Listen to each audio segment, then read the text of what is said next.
Hi, I am Ranganathan Parthasarathy, Graduate Research Assistant at the Bioengineering Research Center in the University of Kansas, where I am pursuing my PhD in bioengineering. I started out as a civil engineer, but my fascination for natural materials and the way in which physics, chemistry, and biology interact at a smaller scale to produce the best possible behavior at a larger scale brought me to this field. For my PhD, I built upon my knowledge in mechanics and I learned some chemistry. Right now, I am working on the design of dentin adhesive polymers. I'm currently studying dentin adhesive polymers. I would like to show you the behavior of a material. If you take a look at this material in its dry condition, it is quite brittle and stiff. If you see me bending it, it breaks. If I soak the same material in water for a day, let me show you what happens.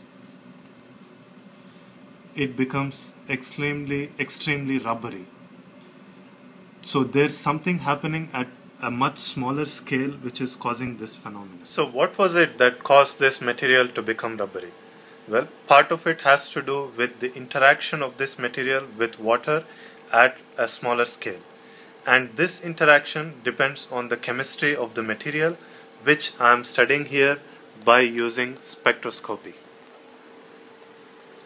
For example, in this sample you see that from region to region the chemical composition changes. Part of the interaction of these materials with water depends on the pore structure and porosity, which is what we get by using micro-CT.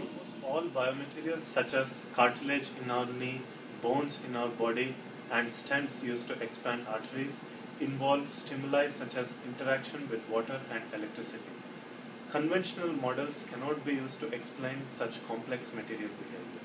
Therefore, I have developed a model which can explain the behavior at a large scale based on the interactions that take place at a smaller scale. As of now, we have identified relationships between the chemistry and mechanics which would help us to design new dentin adhesives. In future, I hope to use this approach to develop new materials and structures. Thank you.